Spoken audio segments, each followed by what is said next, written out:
Most women spend their whole lives trying to fix themselves, but the real issue is that they don't actually know who they are. If you've ever felt fragmented, confused, or like your identity shifts depending on who you're talking to, this video is going to flip a switch. Because until you understand your identity in Messiah, alignment will always feel just out of reach. Hi, my name is Kyria. Before we go any further, let me lay a foundation. I am not advocating for Christianity, which might surprise you.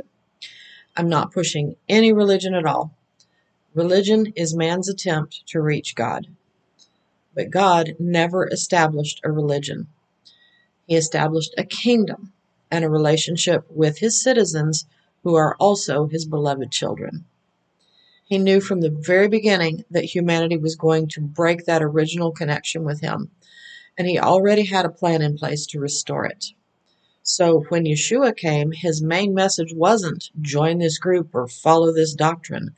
His message was repent, for the kingdom of heaven is at hand. Now, it's imperative that we understand this message. Repent doesn't mean I'm sorry. It literally means turn around and walk the other way. The Hebrew word is teshuvah, change direction. Why? Because you need to understand something. There are two kingdoms. There is the kingdom of this world, ruled by darkness for now, and there is the kingdom of heaven, ruled by the King who created you, loves you, and will one day fully restore his kingdom to the earth.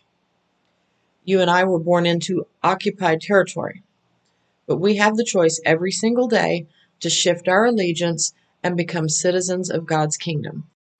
And when you do, you gain access to the benefits, the inheritance, and the alignment that comes with that citizenship.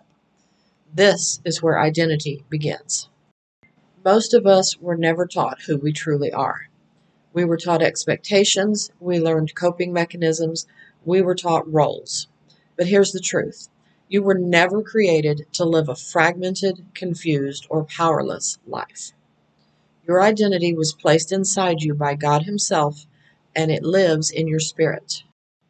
Your spirit carries your true design, your kingdom assignment, your natural strengths, and the blueprint of who God says you are.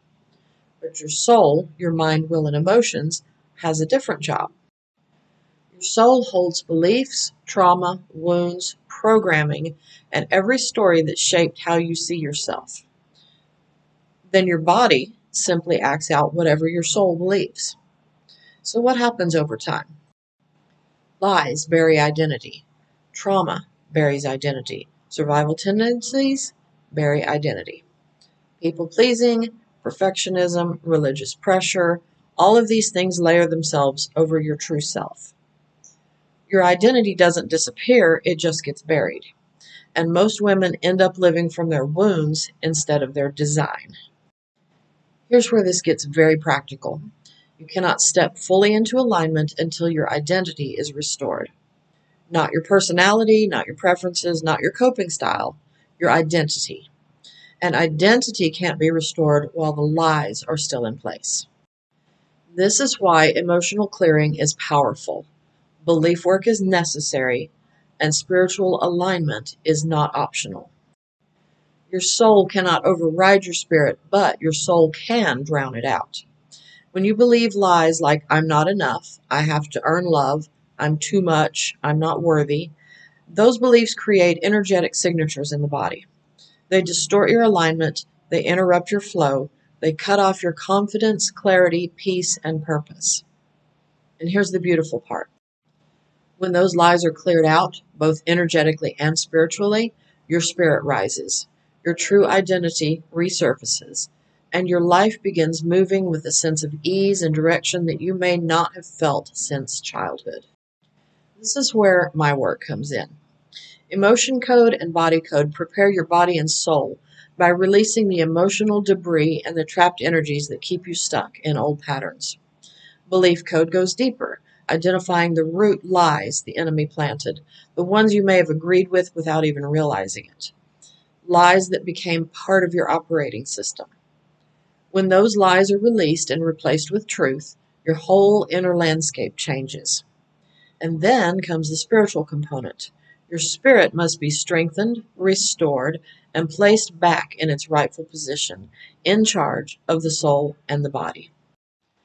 There was a time when I thought alignment meant trying harder, being more disciplined, more spiritual, more careful not to mess things up. My body stayed tense, my mind stayed busy, and even when I was doing the right things, I was exhausted.